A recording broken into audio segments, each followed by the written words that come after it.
24 मार्च 2026 को हरीश ने आखिरी सांस ली। ये भारत का पहला ऐसा केस बना जहां कोर्ट के आदेश पर लाइफ सपोर्ट हटाया गया।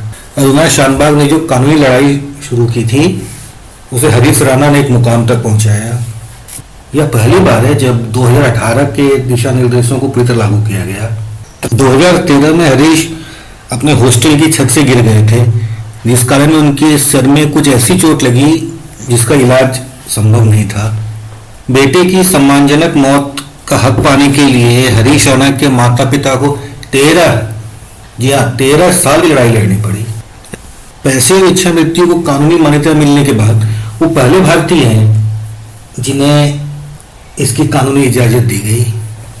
यहाँ एक्टिव इच्छा मृत्यु और पैसिव इच्छा मृत्यु में अंतर समझ लेना जरूरी है। एक्टिव इच्छा मृत्यु में जानलेवा दवा देकर सीधे मौत दी जाती है, यानी हम कुछ ऐसा करते हैं जिससे कि मरीज की मृत्यु हो जाए।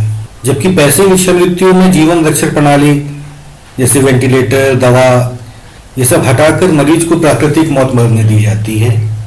मोटे तौर पर हम इसे ऐसा समझ सकते हैं कि एक्टिव इच्छा मृत्यु में जहर देते हैं, जबकि पैसिव इच्छा मृत्यु में दवाई रोक देते हैं। 2011 में अरुणा शानबाग केस में कोर्ट ने पहली बार पैसिव इच्छा मृत्यु को कानूनी रूप से मान्यता दी थी, लेकिन इसके लिए बहुत कड़े नियम बना दिए थे। 1973 में Shanbaug King Edward Memorial Hospital Mumbai में काम करती थी। वहीं पर एक कर्मचारी के हमले से वो कोमा में चली गई। फिर वो 42 साल तक उसी हालत में रही। पत्रकार पिंकी ईरानी ने संविधान के अनुच्छेद 32 के तहत एक याचिका दायर की सुप्रीम कोर्ट में, जिसमें उनका कहना था कि अनुच्छेद 21 में जैसे आत्मसम्मान के साथ जीवन जीने का हक मिलता है, वैसे ही हमें आत्मसम्मान के साथ अपने जीवन को खत्म करने का अधिकार भी मिलना चाहिए।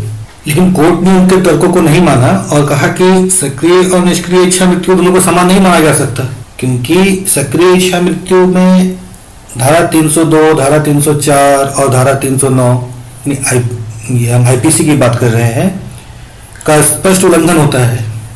आईपीसी की धारा 302 यानी हत्या, जहां सोच समझकर साजिश करके किसी की हत्या की जाती है। वहीं धारा 304 में गैर इरादतन हत्या, जैसे दो व्यक्ति में लड़ाई हो गई और अचानक गुस्से में 4-5 घूंसे जड़ दिए और व्यक्ति की मृत्यु हो गई। जबकि धारा 309 में आत्महत्या का प्रयास करने पर सजा का प्रावधान है। अगर डॉक्टर या कोई भी अन्य व्यक्ति इच्छा मृत्यु में सहायता करता है तो वह तो इन धाराओं का उल्लंघन कर रहा है।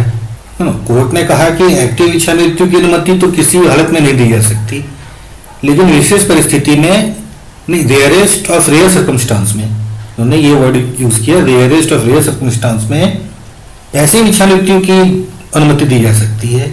हालांकि अरुणा शानबाग केस में उन्हें पैसिव इच्छा मृत्यु की अनुमति भी नहीं मिली, लेकिन इसी केस में कोर्ट ने यह तय कर दिया था कि किन परिस्थितियों में पैसिव इच्छा मृत्यु की अनुमति दी जा सकती है। उन्होंने एक गाइडलाइन बना दिया। नहीं, देखिए, अरुणा शानबाग केस और रोहित राणा केस में मुख्य अंतर यह है कि अरुणा शानबाग केस में अस्पताल की नर्सों ने विरोध किया था, वो उनकी सेवा कर रही थी, वो उनके अपने घर के सदस्य की तरह सेवा कर रही थी।